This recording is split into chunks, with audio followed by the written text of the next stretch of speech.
Hola, esto es en honor a la verdad. Este es un ministerio que está dedicado para servir y honrar a Jesucristo, el único Dios verdadero y la vida eterna, y para bendecir a todos aquellos que aman la verdad. La Escritura dice en el Salmo 119, la suma de tu palabra es la verdad. Y para todos aquellos que aman la verdad en lo íntimo, vamos a hablar de un tema y salir de las dudas. Y para aquellos que han escuchado muchas enseñanzas en diferentes lugares y a través de mucho tiempo, en las cuales se han sentido de alguna manera condenados porque no están haciendo lo que se supone que tienen que hacer, porque se han tomado las escrituras de diferentes pasajes de la Biblia para enseñar un tema. Vamos en este día a enseñar y dilucidar de una vez por todas cuál es la voluntad de Dios y qué es lo que Dios a través de las escrituras, porque ellas dan testimonio de Jesucristo.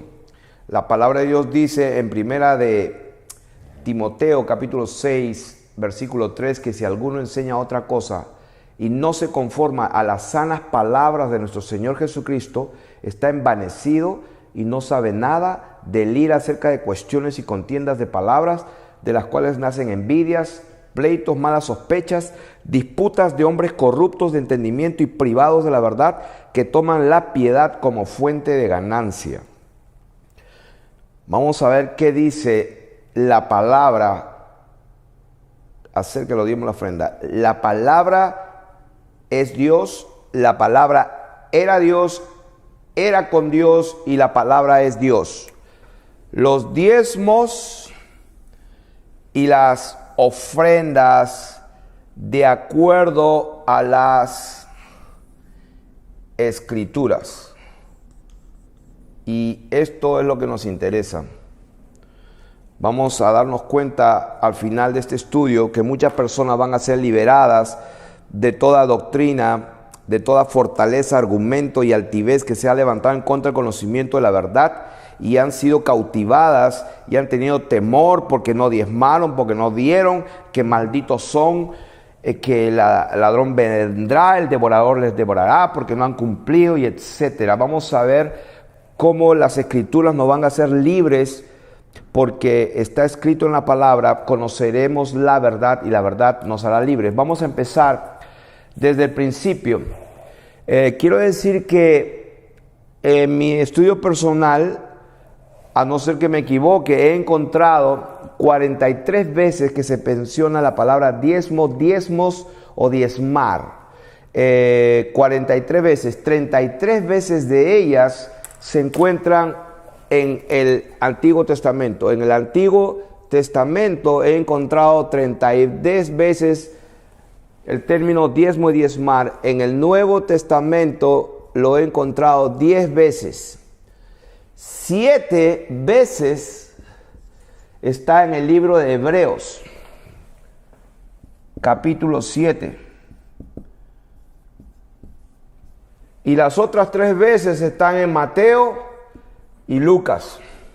Estos 3 otros versículos de Mateo y Lucas es cuando el Señor habla, por ejemplo, a ver, vamos a ver si tengo acá las escrituras de Mateo y Lucas, para ir rápido con la palabra, para todos los que tienen un espíritu noble, como los bereanos que escudriñan la palabra de Dios. Eso está en Mateo 23, 23, Lucas 18, 12 y Lucas 11, 42. Ok, en Mateo y Lucas. Repito, Mateo 23, 23, Lucas 18, 12 y Lucas 11, 42. Son esos 3 pasajes donde se menciona la palabra diezmar, y es cuando el Señor Jesús está reprendiendo a los religiosos fariseos y les dice: vosotros diezmáis la menta, el eneldo y la ruda, y dejáis o pasar por alto la misericordia, la justicia y el amor y la fe. Esto era necesario hacer sin dejar de hacer lo otro. Esa es las 3 veces que se mencionan en Mateo, en Lucas y 2 veces en Lucas 11:42, Lucas 18:12 y Mateo 23:23. En otra ocasión había un hombre que se creía justo a sí mismo, lloraba golpeándose el pecho y decía: yo no soy como este hombre pecador, yo doy limosna, oro a Dios siempre y doy mis diezmos. Esa es la otra parte donde aparece, y esta es la 10ª vez que aparece en el Nuevo Testamento. 7 veces se habla del diezmo en el libro de Hebreos capítulo 7, así que nos vamos a concentrar ahí, pero primero vamos a ir al origen. ¿Dónde aparece la primera vez los diezmos? Los diezmos aparecen la primera vez en el libro de Génesis. En el libro de Génesis, allí aparece por primera vez el término de los diezmos. ¿En dónde aparece esto? En Génesis capítulo 14, versículos del 17 al 20. Y esto es un pasaje donde unos reyes se habían llevado a prisionero a Lot, el sobrino de Abraham, que estaba viviendo en Sodoma y Gomorra, en esas ciudades. Y entonces se produjo una guerra entre varios reyes, 5 reyes contra 4, y entonces Abraham va y les hace la guerra y rescata a Lot. Y vamos a leer Génesis capítulo 14, versículo 17. Dice: cuando volvía de la derrota de Kedorlaomer y de los reyes que con él estaban, salió el rey de Sodoma a recibirlo al valle de Sabé, que es el valle del rey. Entonces Melquisedec, rey de Salem y sacerdote del Dios Altísimo, sacó pan y vino y le bendijo diciendo: bendito sea Abraham, el Dios Altísimo, creador de los cielos y la tierra, y bendito sea el Dios Altísimo que entregó tus enemigos en tu mano. Y dice la Biblia: y le dio a Abraham los diezmos de todo. Es la primera vez que se mencionan los diezmos, y es en el momento en que Abraham, por agradecimiento, le entrega los diezmos nada más ni nada menos que a Melquisedec. ¿Quién era Melquisedec? Ya vamos a ver en las Escrituras que Melquisedec no era más ni nada menos que Jesucristo. No era un mortal. No era un hombre mortal el que estaba recibiendo los diezmos, era el mismo Señor Jesucristo. Lo vamos a ver en el libro de Hebreos capítulo 7. Pero el punto, lo que quiero decir, que la primera vez que se menciona diezmos en la Escritura, nace del hombre por agradecimiento a Dios de haberle dado la victoria. O sea, nace del corazón del hombre por agradecimiento. Génesis capítulo 14, del 17 al 20. La segunda vez donde aparece diezmos en la Escritura, nuevamente en Génesis, y esta vez en el capítulo 18, del versículo 20 al 22. Y esta vez lo hace su nieto Jacob. Y dice así la Escritura, en el versículo 20 de Génesis 28. E hizo Jacob voto diciendo: si fuere Dios conmigo y me guardare en este viaje que voy, y me diere pan para comer y vestido para vestir, y si volviere en paz a casa de mi padre, Jehová será mi Dios. Y dice: y esta piedra que he puesto por señal será casa de Dios, y de todo lo que me dieres el diezmo apartaré para ti. O sea, la segunda vez que aparece la palabra diezmo es de parte del nieto de Abraham, y esta vez también nace del hombre, y lo hace no por agradecimiento, sino lo hace por interés. O sea que le dice acá: si yo voy y todo me va bien y me bendices y me das pan y me libras de mis enemigos y vuelvo todo bien y todo está ok, entonces tú serás mi Dios. Así dice. Y si volviera en paz a casa de mi padre, Jehová será mi Dios. Y de todo lo que me dieres, el diezmo te daré. O sea, la segunda vez que se usa el diezmo es por interés. La primera por agradecimiento y la segunda por interés. Y los dos casos nacen del hombre. Son motivados y nacieron a partir del hombre dando los diezmos. La tercera vez que se pronuncia los diezmos en la Biblia sí proviene de Dios y fue por mandato y ordenanza que Dios le entregó a Moisés. ¿Dónde está eso? Eso está en Números capítulo 18, del 19 al 32. Entonces, Números capítulo 18, del 19 al 32 dice así: todas las ofrendas elevadas de las cosas santas que los hijos de Israel ofrecieran a Jehová, las he dado para ti y para tus hijos. Le está hablando al sacerdote Aarón. Y dice, las he dado para ti y para tus hijos. Entonces, por estatuto perpetuo, pacto de sal perpetuo es delante de Jehová para ti y para tu descendencia contigo. Y Jehová dijo a Aarón, de la tierra de ellos no tendrás heredad, ni entre ellos tendrán parte, porque yo soy tu parte y tu heredad en medio de los hijos de Israel. O sea que le está diciendo Dios a Aarón que él no le va a dar una parte entre las 12 tribus de Israel, no va a tener tierra, sino que él va a ser la heredad. Dios mismo va a ser la heredad para ellos. Y aquí yo he dado a los hijos de Leví, el capítulo 18 de Números, versículo 21 dice, he aquí yo he dado a los hijos de Leví todos los diezmos en Israel por heredad, por su ministerio, por cuanto ellos sirven en el ministerio del tabernáculo de reunión. Y no se acercarán más los hijos de Israel al tabernáculo de reunión para que no lleven pacto por el cual mueran, mas los levitas harán el servicio del tabernáculo de reunión y ellos llevarán su iniquidad, estatuto perpetuo será para vuestros descendientes y no poseerán heredad entre los hijos de Israel, porque a los levitas he dado por heredad los diezmos de los hijos de Israel que ofrecerán a Jehová en ofrenda, por lo cual les he dicho, entre los hijos de Israel no poseerán heredad. En otras palabras, las tribus de Israel estaban divididas en 12. Estaban divididas en 12. Entonces, de todas las tribus de Israel, Dios las dividió en 12, del 1 al 12. Pero la número 12, que era la de Leví, le dijo el Señor, los de Leví no tendrán tierra o heredad porque Dios iba a ser su heredad.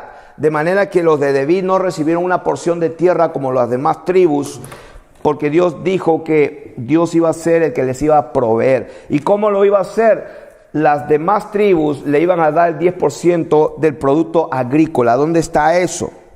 Aquí está, dice, habló en el versículo 25, habló Jehová a Moisés diciendo, así hablarás a los levitas y les dirá, cuando tomes de los hijos de Israel los diezmos que os he dado de ellos por vuestra heredad, vosotros presentaréis de ellos en ofrenda mecida a Jehová el diezmo de los diezmos.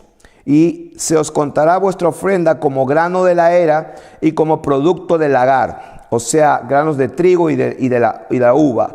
O sea, eran productos agrícolas. Así ofreceréis también vosotros ofrenda a Jehová de todos vuestros diezmos que recibáis de los hijos de Israel. Y daréis de ellos la ofrenda de Jehová al sacerdote a Aarón. De todos vuestros dones ofreceréis toda ofrenda a Jehová, de todo lo mejor de ellos ofreceréis la porción que ha de ser consagrada, y les dirás, cuando ofrecieres lo mejor de ellos será contado a los levitas como producto de la era y producto del lagar. O sea, las dos cosas son productos agrícolas.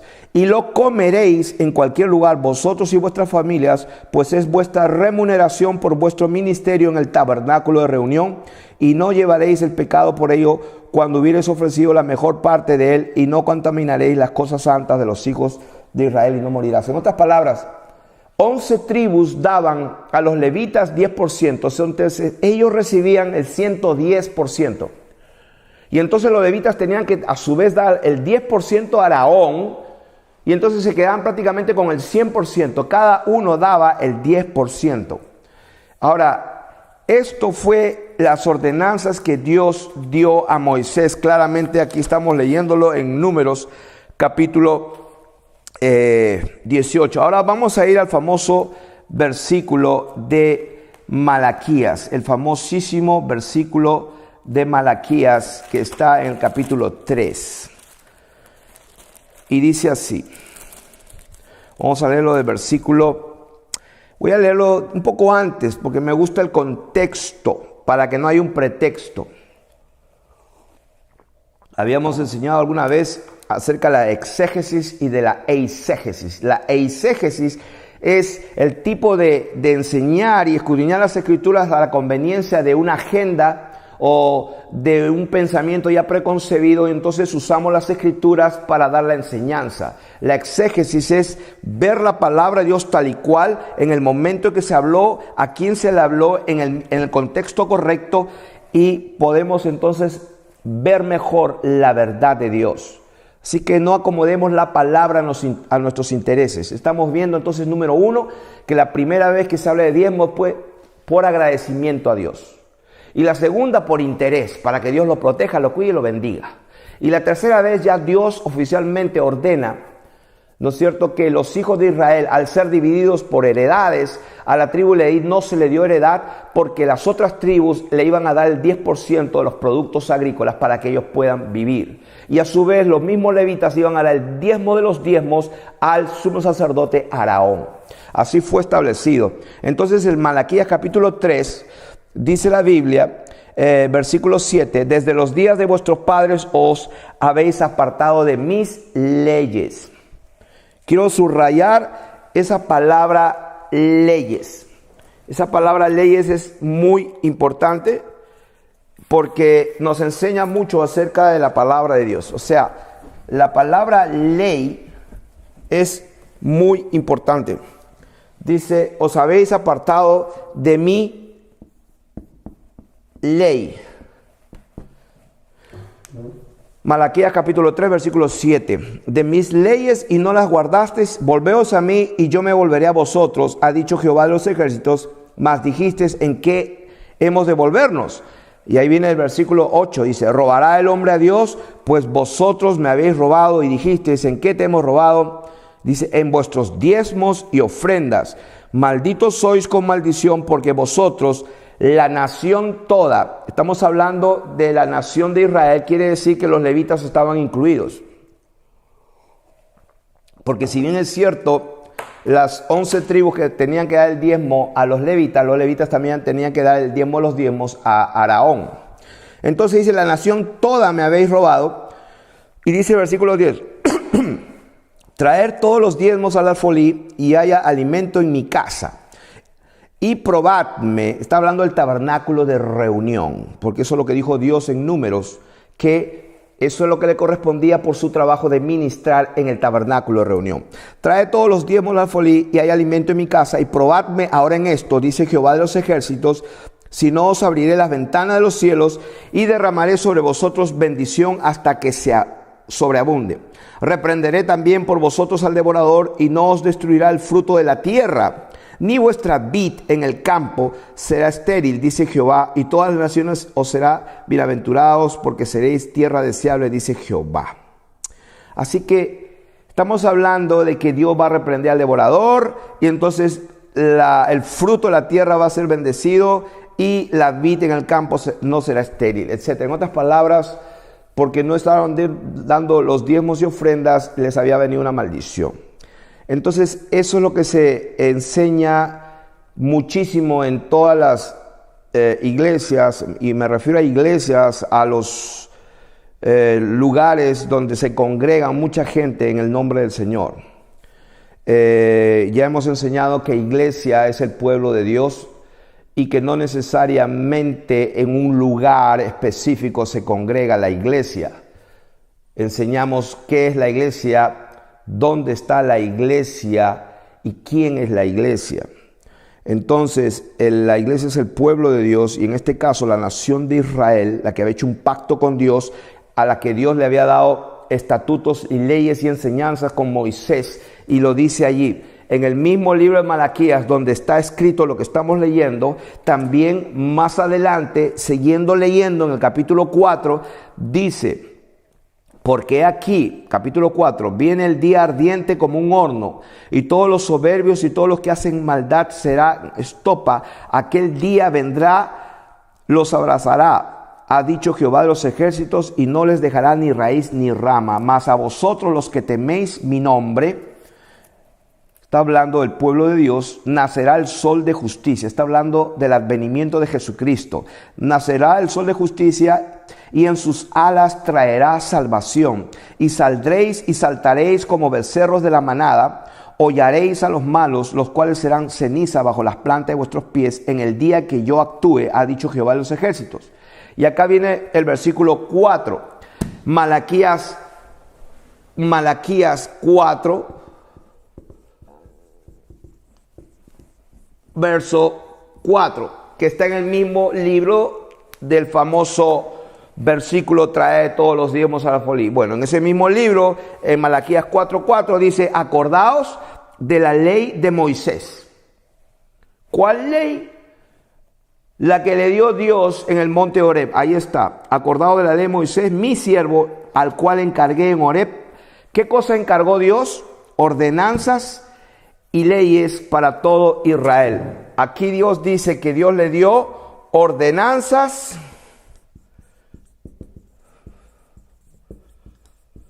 y leyes. Y dice, ¿para quién? Para todo Israel. Malaquías 4, versículo 4. ¿Qué significa esto? Que cuando Dios estaba diciendo en el versículo 10, traed los diezmos al alfolí, y en el versículo 9 diciendo, malditos sois toda la nación porque me ha robado, está hablando la nación de Israel, porque escrito está ahí mismo en Malaquías 4, dice, acuérdense de la ley de Moisés. O sea, primero los exhorta, los reprende, les advierte y le dicen, acuérdense de la ley de Moisés, mi siervo, que yo les di ordenanzas y leyes, porque la están dejando, porque no están haciendo lo que les dije. De eso está hablando. Así que no saquemos la palabra de Dios fuera de contexto. Acá dice, acuérdense entonces de la ley de Moisés, que yo mismo le di. O sea, de esta manera podemos entender una sola cosa, que cuando Malaquías 4:4 está diciendo, acuérdense entonces de la ley de Moisés, está hablando de este problema que tenían, que no se estaban acordando ni estaban cumpliendo la ley de Moisés, el cual Dios mismo le dio a él ordenanzas y leyes. Entonces, avanzando en este tema, quiero decirles que hay en la ley y en las ordenanzas hay 613 leyes y ordenanzas en la ley de Moisés. 613, de acuerdo a un consenso en que muchísimos hemos llegado a ese número, 613 leyes y ordenanzas en la ley de Moisés. La palabra de Dios dice que ningún hombre se sujeta a la ley ni tampoco la puede cumplir. ¿Dónde está eso? La palabra de Dios dice que Jesús vino a cumplir la ley por nosotros, y vamos a leer en Gálatas capítulo 4, el versículo 4, dice, pero cuando vino el cumplimiento del tiempo, o sea que hubo un tiempo que pasó y que tenía que cumplirse algo. ¿Qué tenía que cumplirse? La venida de la verdad, la venida de la realidad, la venida del verdadero sacrificio. Cuando vino el cumplimiento del tiempo, Dios envió a su Hijo, nacido de mujer, y dice, y nacido bajo la ley. O sea, nacido de mujer, hecho semejante a los hombres, y nacido bajo la ley. Y dice, ¿para qué? Para que redimiese a los que estaban bajo la ley, a fin de que recibiésemos la adopción de hijos.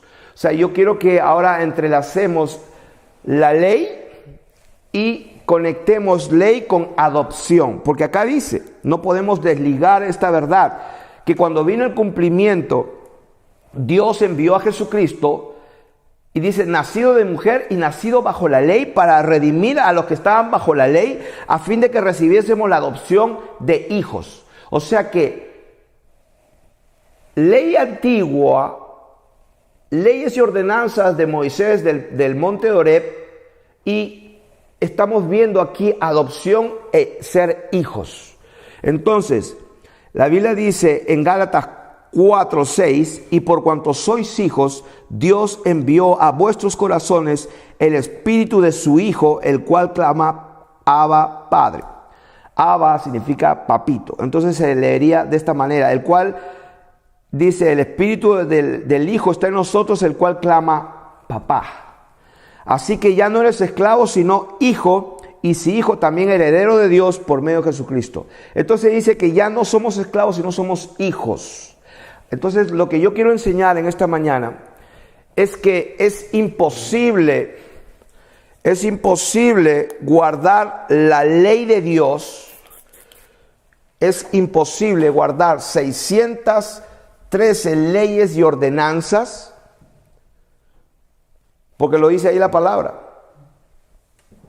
¿Dónde dice eso? Romanos capítulo 8, del 1 al 9. Dice: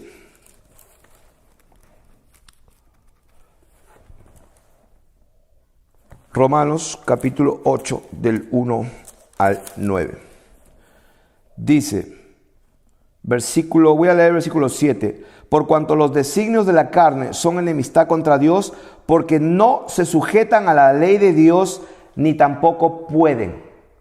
O sea que el hombre no puede sujetarse a la ley, pero hay algo más. Dice que tampoco puede. ¿Dónde está eso? Romanos capítulo 8, versículo 7.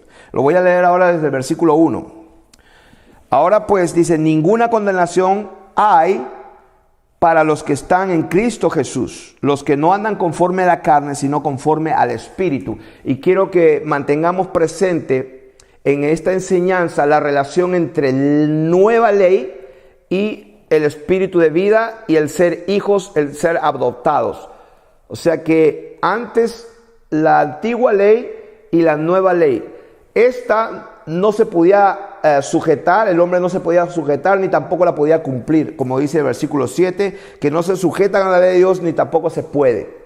Y por el otro lado, Dios, la ley la pone dentro de nuestra mente y nuestro corazón y nos adopta como hijos. Entonces ahora ya cumplimos la ley, pero ya no nosotros, sino el Espíritu de Dios como hijos lo hacemos.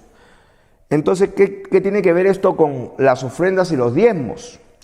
Lo vamos a ver en un momento. Entonces el versículo 2 dice, porque la ley del Espíritu de vida en Cristo Jesús me ha librado de la ley del pecado y de la muerte. Está hablando de la ley del Espíritu, la ley de Cristo, la ley de Jesucristo me ha librado de la ley del pecado y de la muerte. Ahí lo dice. ¿Quién nos ha librado de la ley de la muerte? La ley del Espíritu de vida en Cristo Jesús.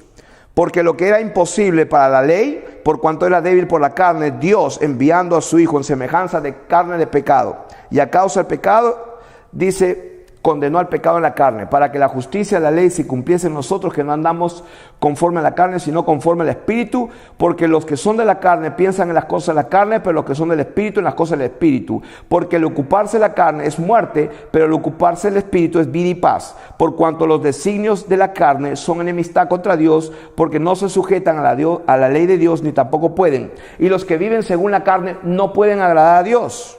Mas vosotros no vivís según la carne, sino según el Espíritu. ¿Quiénes son vosotros?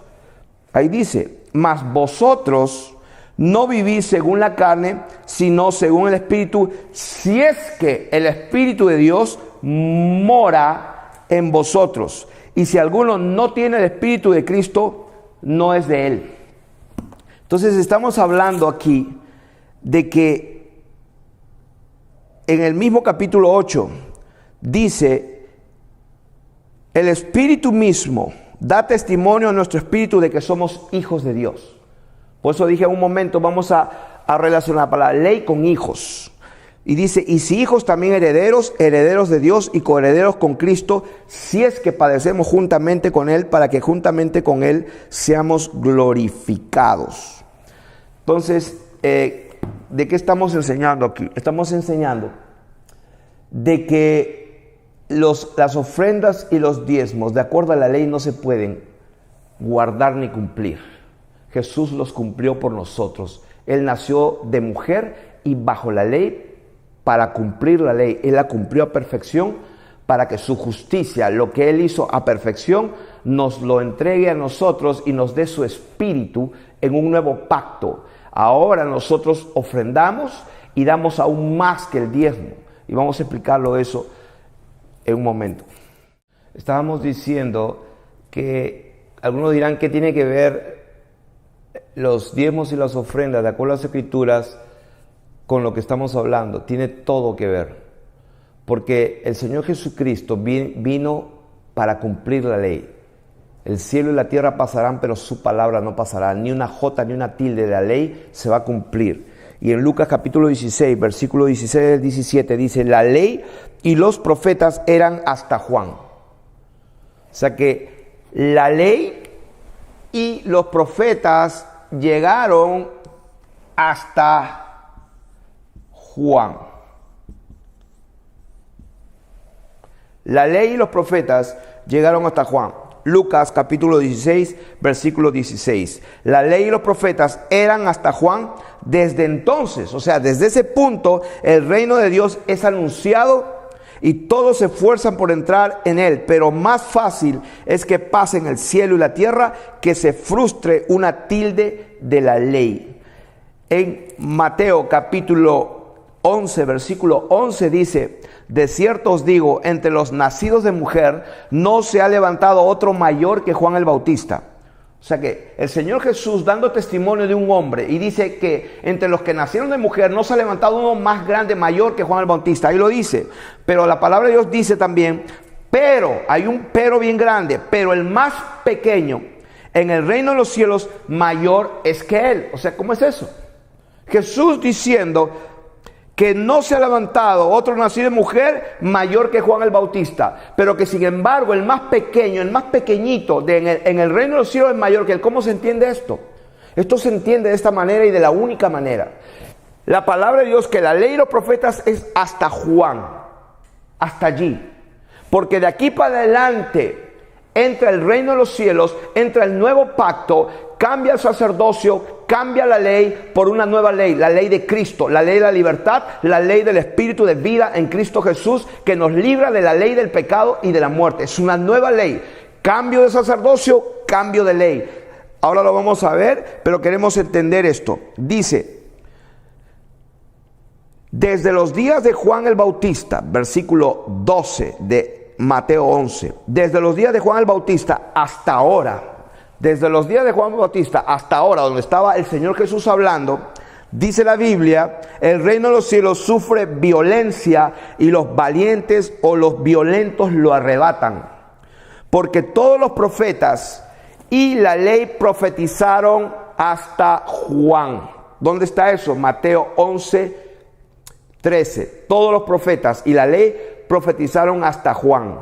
Por eso es que el Señor dijo que de todos los que nacieron de mujer no hay uno mayor que Juan. Pero el más pequeño en el reino de los cielos, o sea, de aquí para acá. ¿Por qué de aquí para acá? Porque aquí vino nada más ni nada menos que Jesús.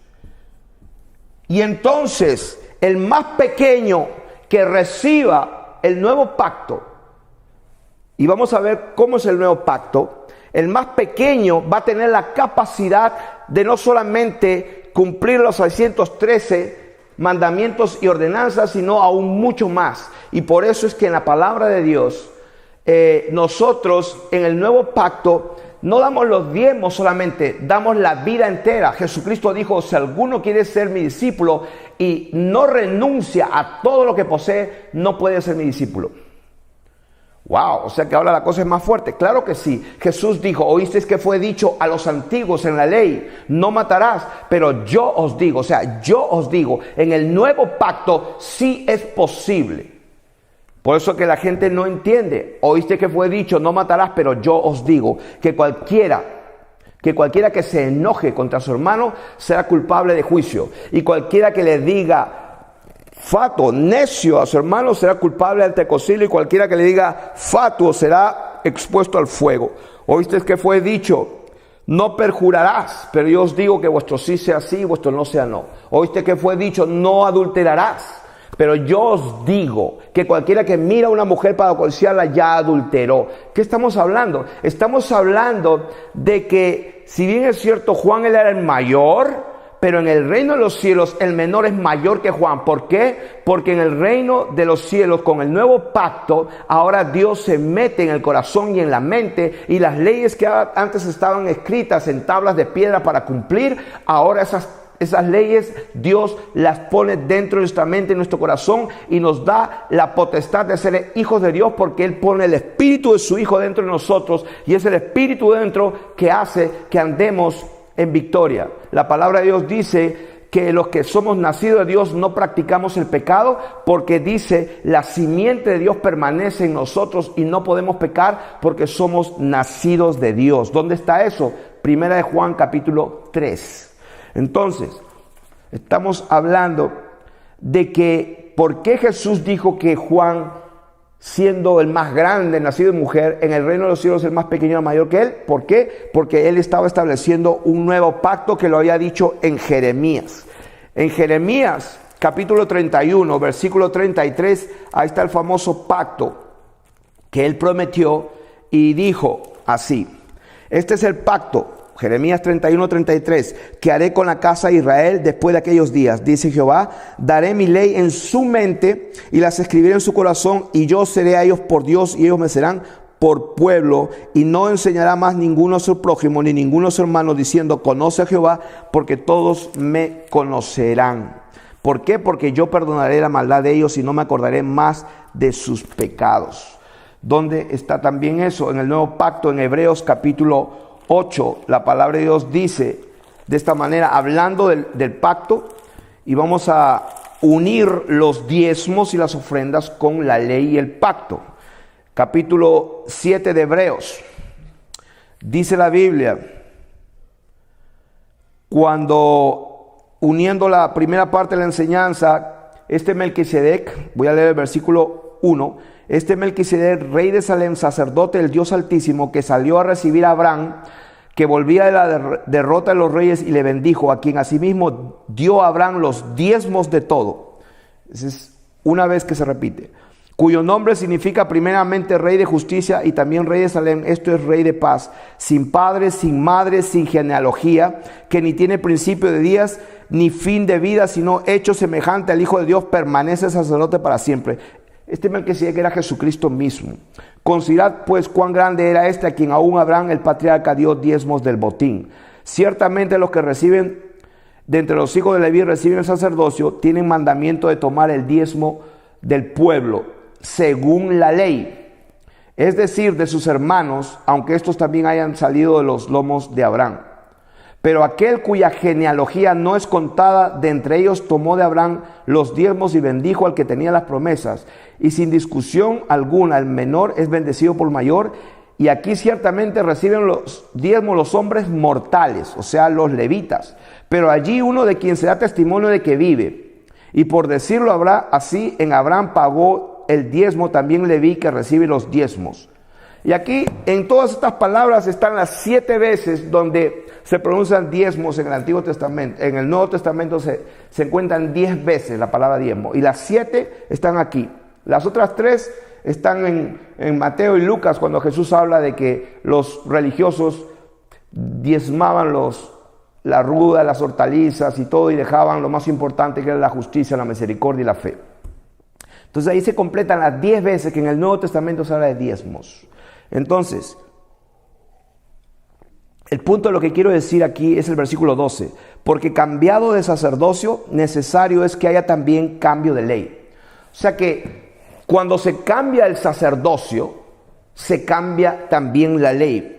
Y de aquel de quien se dice esto es de otra tribu, de la cual nadie sirvió al altar. Porque manifiesto es que nuestro Señor Jesús vino de la tribu de Judá, de la cual nada habló Moisés tocante al sacerdocio. O sea, tocante a los diezmos. Es lo que está hablando, de que los sacerdotes mortales reciben los diezmos, reciben los diezmos, entregan los diezmos. Entonces la Biblia dice, porque cambiado el sacerdocio, es necesario también que se cambie de ley. ¿Cuál ley? Gálatas 6:2 dice que sobrellevad la carga los unos de los otros y cumplir así la ley de Cristo. Esa es la nueva ley, la ley de Cristo, la que habla Romanos, la ley del Espíritu de vida en Cristo Jesús. Ahora, en Hebreos, estoy corriendo porque es mucho lo que hay que enseñar, pero en Hebreos quiero leer capítulo 8, continuando Hebreos 7, el capítulo 8, ahí se une lo de la ley, lo del cambio de sacerdocio, cambia la ley, y dice el versículo 8, vamos a leer desde el versículo 10.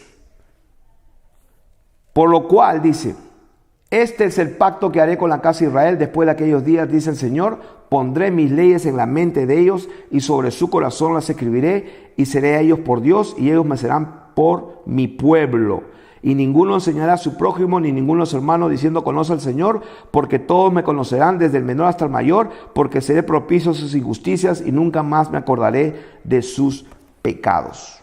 ¿Qué significa esto? Esto significa de que no hay manera de cumplir la ley sin que nosotros nazcamos de nuevo o que el Espíritu de Dios entre en nosotros. El Espíritu Santo, cuando entra a morar en este vaso de barro, porque la Biblia dice que este cuerpo es un vaso de barro, para que la excelencia del poder sea de Dios y no de nosotros, quiere decir que es la única manera en que nosotros podemos andar en el Espíritu. Por eso dice la Biblia que los que andan en el Espíritu, estos son hijos de Dios. ¿Dónde está eso? Bueno, eso está en Romanos capítulo 8. Dice, versículo 14, porque todos los que son guiados por el Espíritu de Dios, estos son hijos de Dios, pues no habéis recibido el espíritu de esclavitud para estar otra vez en temor, sino que habéis recibido el espíritu de adopción por el cual clamamos Abba, Padre. El mismo espíritu da testimonio a nuestro espíritu de que somos hijos de Dios. Entonces, ¿qué quiere decir esto? ¿Y qué tiene que ver todo esto con las ofrendas y diezmos? Lo que estamos diciendo y enseñando es que el Señor Jesucristo hasta Juan llegó. Después el reino de los cielos hace violencia porque Jesucristo llegó. Cuando Él llega y hace la obra y se convierte en el sumo sacerdote que hace las paces y la paz con Dios y los hombres, derrama su sangre, la lleva al trono verdadero en el cielo, y entonces Él derrama su espíritu sobre aquellos que creemos en Él. Está escrito que a todos los que creen en Él les dio potestad de ser hijos de Dios. ¿Cómo? A través de la suministración de su espíritu. Entonces, quiere decir que ahora nosotros guardamos la palabra de Dios mucho más que los que vivían de Juan para atrás. Ejemplo, en el Nuevo Testamento, cuando vino el poder del Espíritu Santo, la iglesia fue llena del poder de Dios. En Hechos capítulo 2, dice la Biblia que la iglesia con respecto al ofrendar y al dar fue mayor. Por ejemplo, dice en Hechos capítulo 4, por ejemplo, dice versículo 36, entonces José, a quien los apóstoles pusieron por sobrenombre Bernabé, que traducido es hijo de consolación, levita, natural de Chipre, el famoso Bernabé, dice, como tenía una heredad, la vendió y trajo el precio y lo puso a los pies de los apóstoles, porque dice en el versículo 34 que no había entre ellos ningún necesitado, porque todos los que poseían heredades o casas las vendían y traían el precio, o sea, traían el dinero de lo vendido y lo ponían a los pies de los apóstoles. Lo ponían a los pies ¿de dónde? De los apóstoles. Y dice que se repartía a cada uno según su necesidad. O sea que estamos viendo que ahora la entrega y el dar es aún mayor. La gente vendía lo que poseía y el dinero lo ponían a los pies de los apóstoles y se entregaba eso no para hacer templos, sino a los necesitados.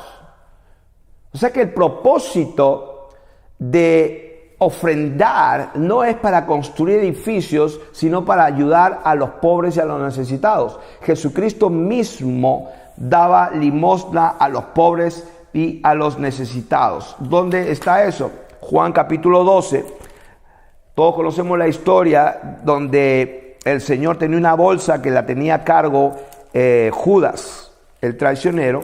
Dice Juan 12, Dice, entonces María tomó una libra de perfume de nardo puro, de mucho precio, y ungió los pies de Jesús y los enjugó con sus cabellos, y la casa se llenó del olor de perfume. Y dijo uno de sus discípulos, Judas Iscariote, hijo de Simón, el que le había de entregar, ¿por qué no fue este perfume vendido por 300 denarios y dado a los pobres?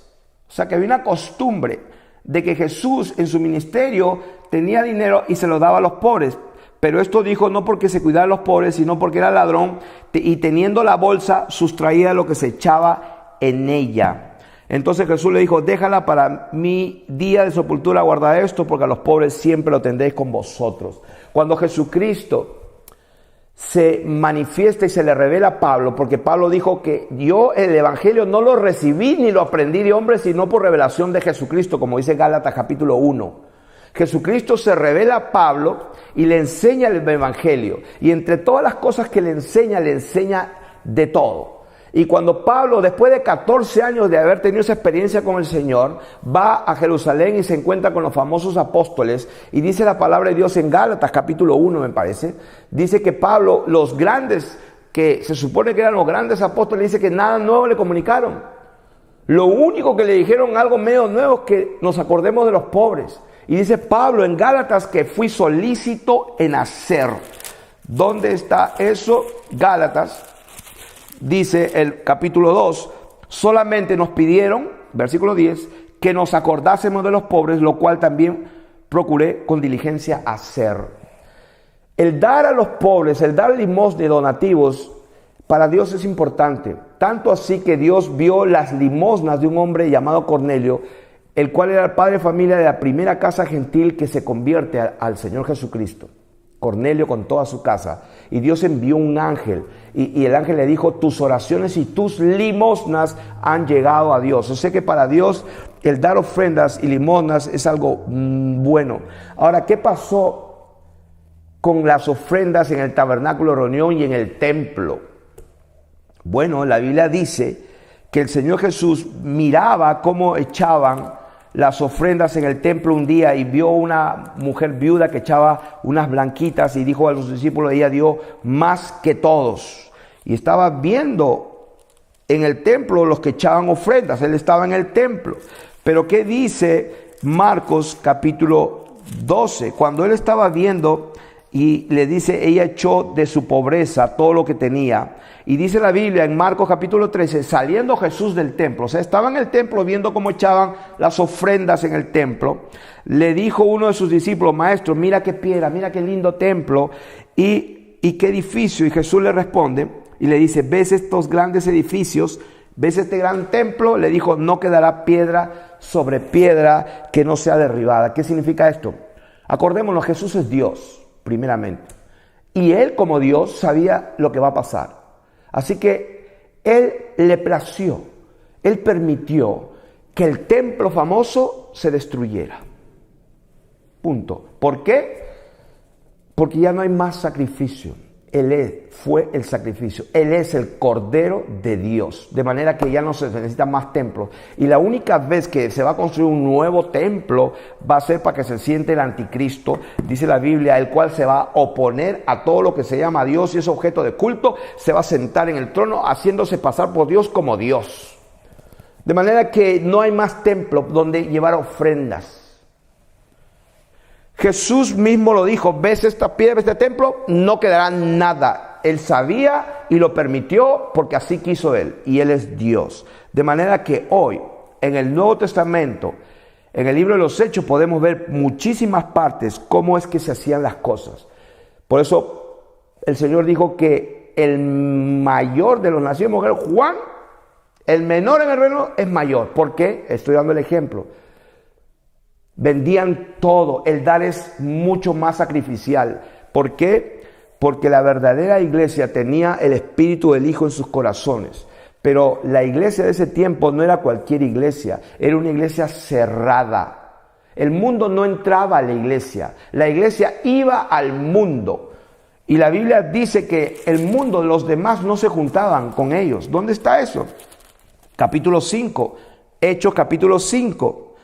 Versículo 12. Por la mano de los apóstoles se hacían muchas señales y prodigios en el pueblo, y estaban todos unánimes en el pórtico de Salomón. De los demás, esa palabra es bien importante.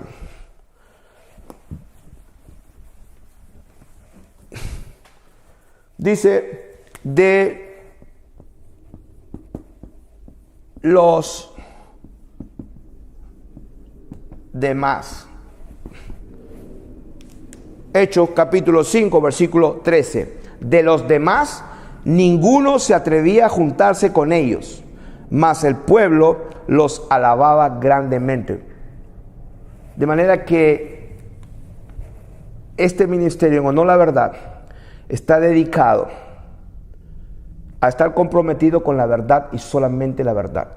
Y la verdad es Jesucristo, es su palabra. Cielos y tierra pasarán, pero su palabra no pasará. Es más, amanecí con la palabra de Dios en mi mente y decía, no sabía si era un sueño, alguien me había hablado, decía, los cielos y la tierra pasarán, pero mi palabra no pasará. Literalmente escuché una voz en mi mente, en mi sueño, y después me dijo, y eso es literal. Significa lo que él dijo se cumple, literalmente. Cuando habló con parábolas es una parábola y las explica las parábolas, pero lo que él dijo es literal y se va a cumplir. De manera que cuando nosotros hablamos de ofrendas y donativos, ahora en el Nuevo Testamento y los diezmos, en ninguna parte el Señor Jesucristo y los profetas y los apóstoles y discípulos hablaron de eso, nunca más. ¿Por qué? Porque ahora en el Nuevo Testamento es mayor. ¿Qué significa esto? Que ahora entregamos todo para el Señor, todo le pertenece a Él. Pero lo que se ha hecho, se ha pervertido el verdadero evangelio. Por eso enseñamos la otra vez, otro Jesús, otro Espíritu, otro evangelio, porque el verdadero evangelio no es así. La iglesia dice, los demás no se juntaban con la iglesia.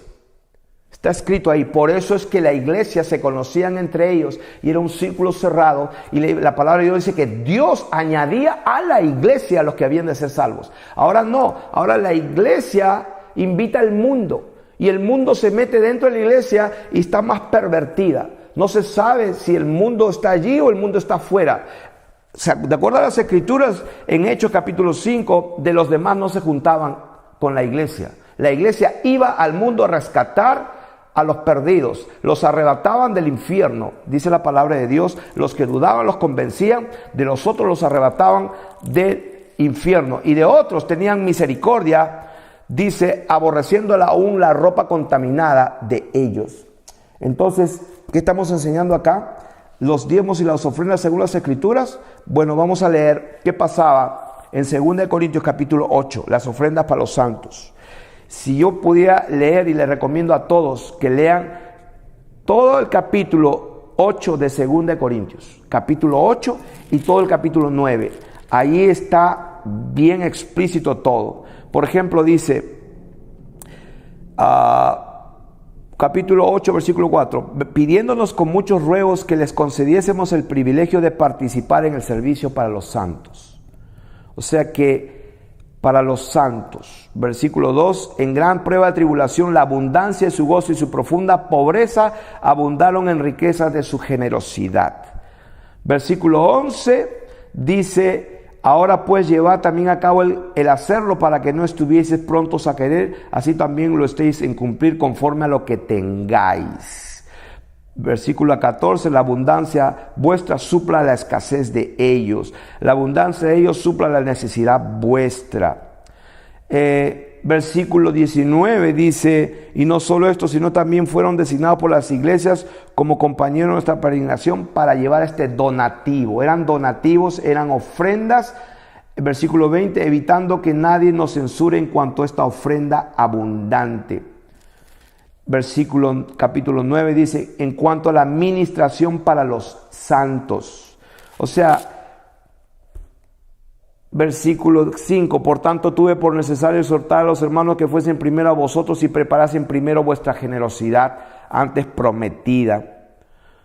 Cada uno dé como propuso en su corazón, no con tristeza. Ese versículo famoso que usan los que manipulan la palabra de Dios.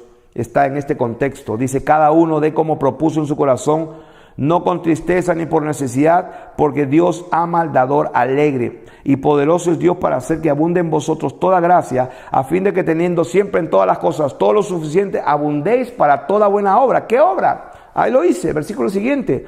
Como está escrito, repartió Dios a los pobres. Su justicia permanece para siempre. Y el que da semilla al que siembra y pan al que come proveerá y multiplicará vuestra sementera. Porque la administración de este servicio no solamente suple Según de Corintios 9:12, porque la administración de este servicio no solamente suple lo que a los santos falta, sino también abunda en muchas acciones de gracias. O sea, yo veo esto tan claro de que las ofrendas son para los santos, para los pobres. No sé qué evangelio se ha estado predicando y enseñando, pero está todo claro en la palabra de Dios. La primera familia romana no judía, ya dijimos, daba limosna a los pobres. Pablo trabajaba con sus propias manos. Hechos capítulo 18, del 1 al 4. Es más, Pablo, al final del libro de los Hechos, cuando ya termina de escribir las epístolas y todo, en el último capítulo del libro de los Hechos, dice la Biblia que Pablo estaba en una casa alquilada por 2 años y ahí recibía a todos los que querían escuchar y les enseñaba acerca de Jesucristo. Él trabajaba con sus propias manos. El apóstol Pablo tenía derecho a comer y beber de los santos, pero no usaba de su derecho para no poner obstáculo o excusa al evangelio verdadero de Jesucristo. La iglesia del libro de los Hechos, que es la iglesia verdadera, pues de esa se da testimonio en las Escrituras, era una iglesia cerrada. Dios es el que añadía a la iglesia a los que habían de ser salvos. La iglesia iba al mundo a rescatar y predicar y el mundo no venía a la iglesia. Ahora, quiero hacer un disclaimer y quiero equilibrar esta enseñanza. En Lucas capítulo 8, versículo 3, dice la Biblia que muchas mujeres le servían a Jesús de sus bienes. O sea, Jesús recibía el servicio. Jesús era servido con bienes. ¿Dónde está eso? Lucas capítulo 8, versículo 1 al 3. El Señor mismo dijo, como dice la palabra en 1 Corintios 9, versículo 14, así también ordenó el Señor a los que anuncian el evangelio que vivan del evangelio. La iglesia coopera con los que hacen la obra. Tercera de Juan del 5 al 8. El que es enseñado en la palabra haga partícipe de toda cosa buena al que lo instruye. Gálatas 6 del 6 al 7. O sea, ¿qué estamos diciendo con todo esto?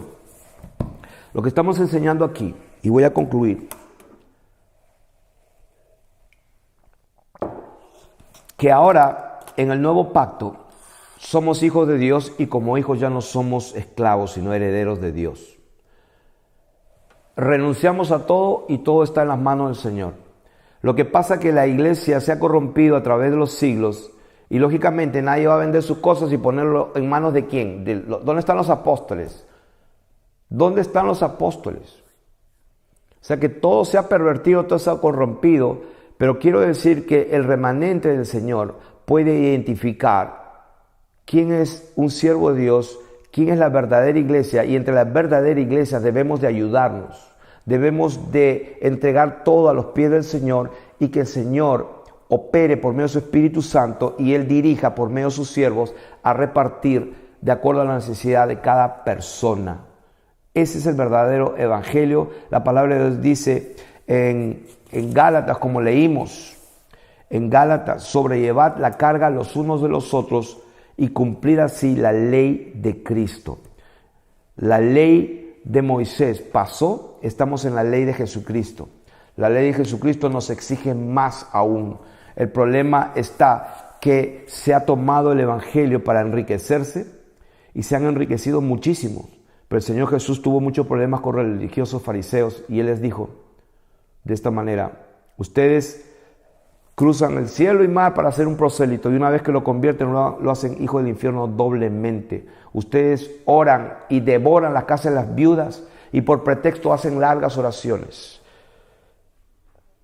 Vosotros recibiréis mayor condenación, dijo el Señor Jesucristo, porque habéis pervertido el verdadero evangelio del Señor Jesucristo. El Señor Jesucristo nunca mandó a estar pidiendo dinero para construir edificios. Él permitió que el templo famoso lindo se destruyera.